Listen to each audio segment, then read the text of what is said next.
So whenever I was in high school, we were broken up, the whole entire school was broken up into 4 teams that were named after our former headmasters. And basically, throughout the year, we would compete against each other in various sporting events.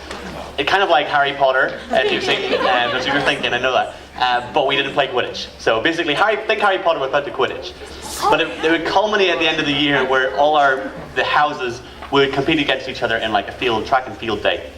And each house would put 2 representatives forward from each year. And I was sent forward as a representative for Armour, my house, in the 800 metres. I don't run the 800 metres, and I was kind of chubby whenever I was a little younger. But I was a soccer player, and so I was put forward to run the 800 metres. And so we set off extremely quickly from the blocks in the 800 metres, although I kind of fell to the back of the pack of about 12 people. I was probably like 11th or 10th. And we're kind of running into the wind in the first bend, and so I'm kind of devastated at the start, like, this is a waste of time.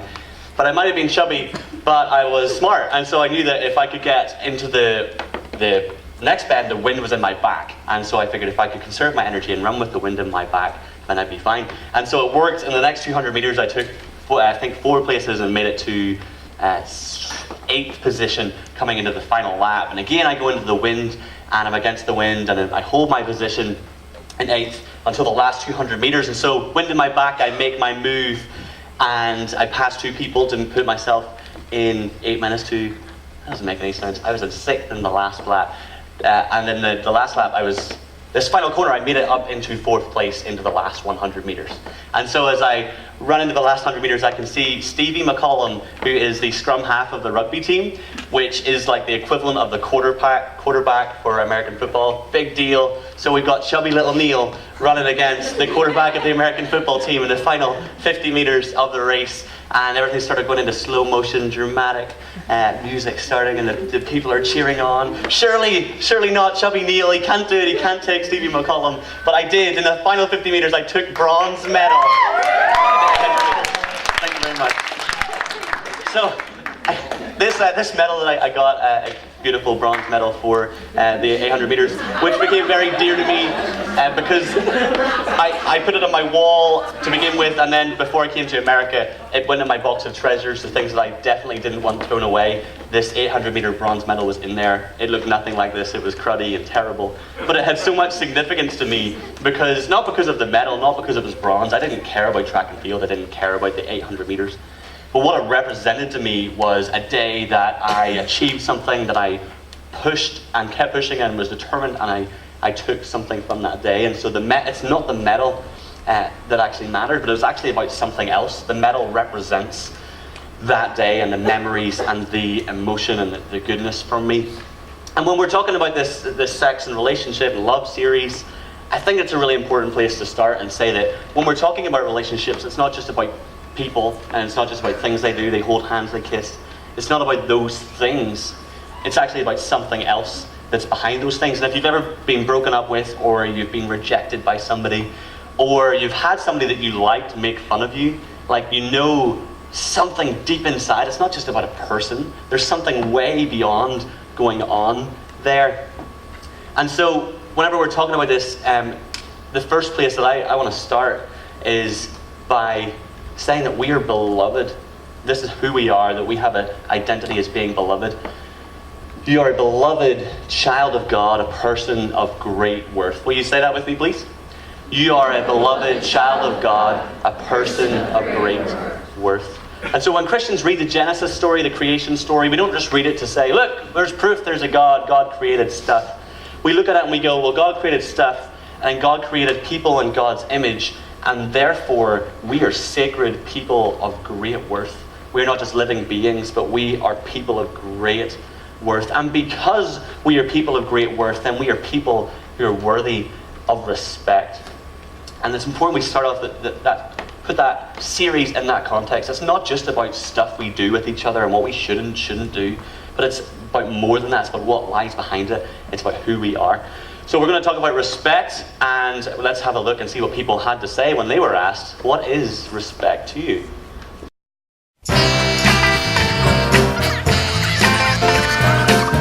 R-E-S-P-E-C-T, find out what it means to you. What's going on? respect mean to me? I guess just caring for one another, not doing anything to someone else that you wouldn't want them doing to you. R-E-S-P-C-T, find out what it means To you. What? Caring about other people before yourself. When you are nice, you treat somebody nicely. You show them good. I don't know, that's as good as it gets. Is when you treat someone like they want to be treated, unlike what Charles is doing right now.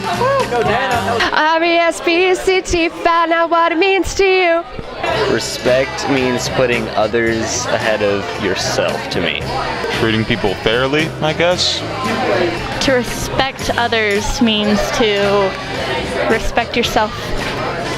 Treating others as you would treat yourself. That's what I just said, Macy. I agree with it. Find out what it means to you. It means that the 70s were a very good time to record music. All I'm asking is for a little respect, just a little bit. R-E-S-P-C-T. R-E-S-P-C-T, find out what it means to you.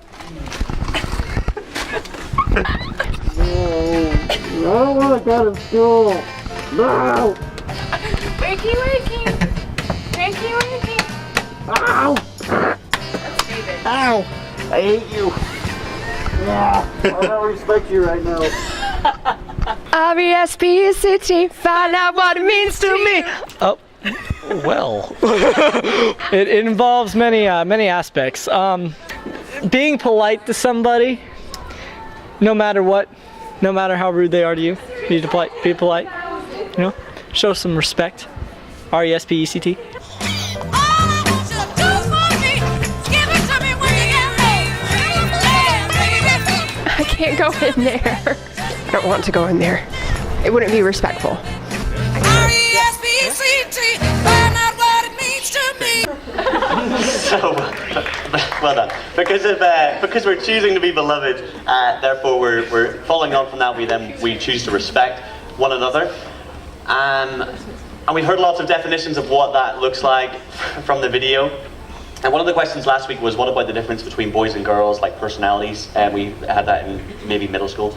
But we've got Lindsay to talk about what does it look like to actually respect somebody practically, and we're going to do this from kind of male-female perspective. Lindsay's the female, I'm the male, just for purposes of this.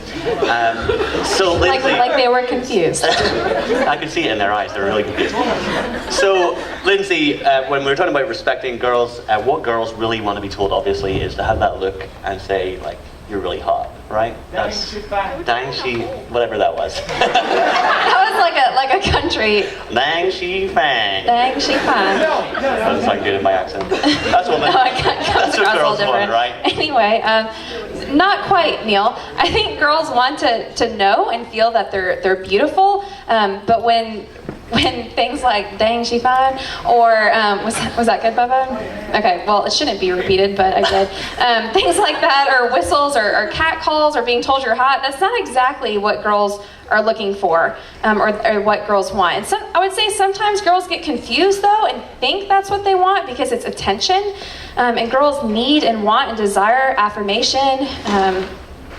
And are hungry for affection in those ways, but that's not positive attention, and so that's really not what we should be going for.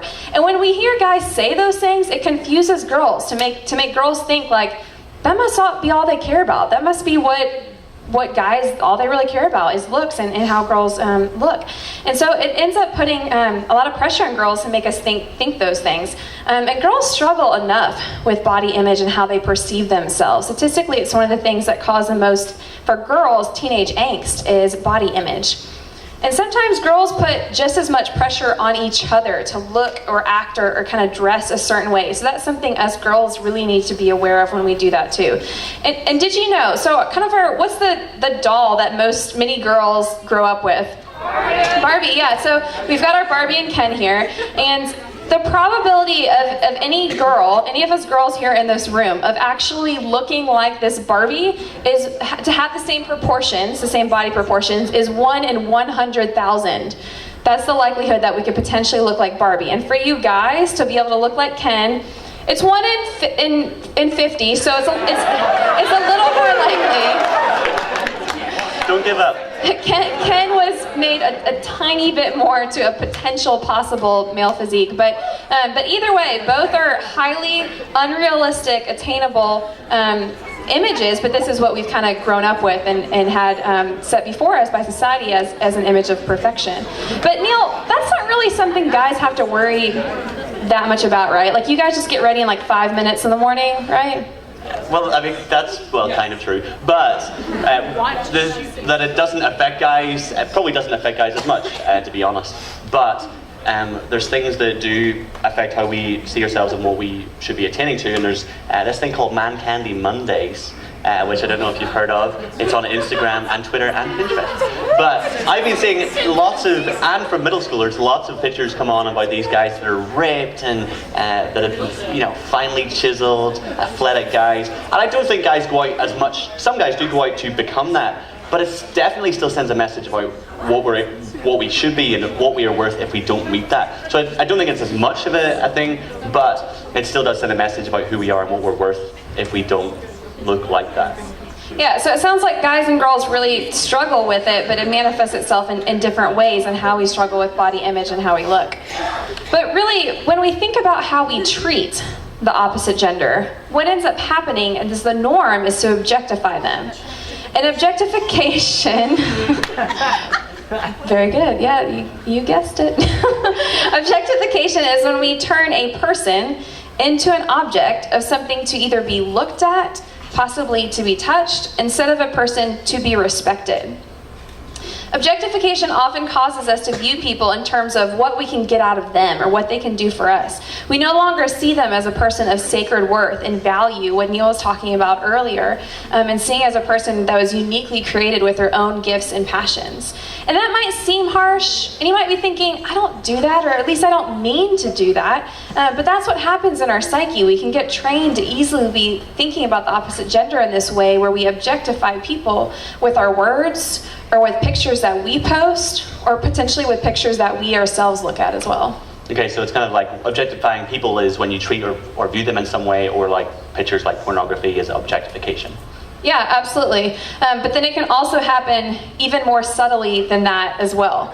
That's something kind of big picture objectification, for sure, it falls in that category. But then even more subtly, we see that play out in media. You think about music that you listen to, the music lyrics, music videos, and all kinds of advertisements and commercials that we find in magazines, and then find you're sitting at your computer and you're just trying to work on your school project, right? Like you're just doing some research, and so let alone pop-up ads that pop up that are inappropriate. But even when you're just innocently kind of looking at a web page, just even those columns over the side that are advertising, it's crazy that half-naked men and women will be used to market and sell things like laundry detergent or golf clubs or cars. Like, what does a half-naked girl have to do with the reliability, durability, safety, or confidence that you have in your motor vehicle? Like, it doesn't. But we've heard that phrase that sex sells, and that's what's coming across here, and it's become part of our society in many ways to objectify the opposite gender. And I think from a guy's perspective, I certainly felt I still feel that guys are kind of blamed for objectification, that this is sort of their problem, that they do this, and that it's not really a problem for girls, or it's not an issue. So do girls have any role in this at all? Yeah, I think that girls definitely have their side of responsibility with this as well. And I can remember this being a powerful lesson for me when I started to realize and think about how my dress specifically could impact a guy. And I think I was probably late in high school when somebody taught on this and I heard this message. And I mentioned this earlier in thinking about how girls are often attention seeking but looking for it in the wrong ways. I think this comes out, and we see this happen with dress as well as being an example of that.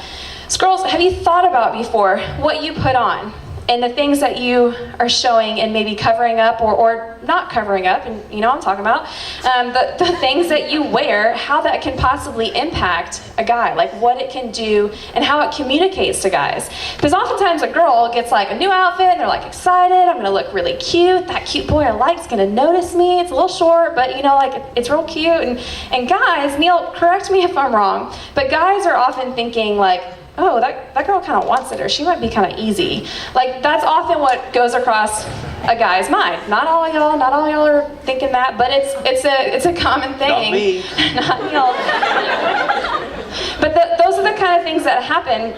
And yes, guys and girls are absolutely wired differently. We think differently. We're made differently. But that's never an excuse for either of our behaviors when it comes to things like dress and other things. But what we have to realize is that we both have responsibility in how we treat other people as sacred worth and how we treat ourselves and how we present ourselves as sacred worth. And additionally, when I started to think about what I could be wearing and how that might cause somebody else to sin or to lust, I really started to think about and value modesty a lot more, and think about, wow, that's really important. I don't want to be the cause of somebody else's sin. And additionally, or let me say also, I've talked to girls who have struggled with this just as much. So girls have a role in it, but guys do as well. I know girls who are on the other side of the fence who say, I struggle or I'm tempted when I see a guy with their shirt off, or I'm at the beach, or playing a game of basketball and guys have their shirts off. And why do they get to do that? I'll hear girls ask those same kind of questions. So that's something that both of us really, if you're honest in your small groups, and I hope that you will be able to talk about and explore that both genders really kind of struggle with those things. But it's not only how we dress and present ourselves in public, it's also the things that we put online and how we present ourselves in social media. As girls, I want to ask you, would you show up to school in nothing but a bikini? Probably not. Or guys, would you go in just your bathing suit? And that's it. And you may have tried it before, and most likely you wouldn't even be allowed in the building, and you'd get kicked out. And that was our warning, saying like, no, not appropriate. I don't know. So probably you wouldn't do those things. But yet we see pictures like that pop up online on Instagram and Facebook and Twitter so often, and you think it's just an innocent picture. Like, I was just hanging out with my friends and we just took a picture at spring break or at the lake. But when you post those things, think about how accessible it becomes. The level of how it becomes permanent when you post it online, and allowing others to see you and to re-see you and to have access to more of you than they should be able to see. So that's just something that we all need to be kind of careful with and aware of when we do those things, the availability it's creating for other people. So I know for some people it just sounds, when Christians, when leaders talk about this sort of stuff, that they're just like boring old people who don't really get the whole love thing. But when really we talk about all this stuff because the United Methodist Church, because Christianity, because we hold this in such a high regard, that this is what the United Methodist Church says: we affirm that sexuality is God's good gift to all persons. We call everyone to responsible stewardship of this sacred gift, and we deplore all forms of commercialization, abuse, and exploitation of sex. And the reason we talk about this is because we just hold this so highly. We hold you so highly and your sexuality so highly that we want to be here to talk about it. And we want to invite you to hold it in high regard too. So remember, it's not just about the medal that I won, it's about something else. It's what it meant. And when we're talking about relationships, it's not just about the things we do, it's about what it says about who we are. So we're talking about choosing belovedness, and then we choose respect, and this is the final thing, responsibility. The excuses I would have heard and made is that she didn't stop it, and everyone is doing it. Excuses that kind of let us off the hook for doing stuff. And there's a story, Genesis 39, Joseph is sold into slavery by his brothers, Technicolor coat, and he's in slavery, and he ends up in one of the Pharaoh's officials' houses, and the official puts him in charge of all of the household over everything.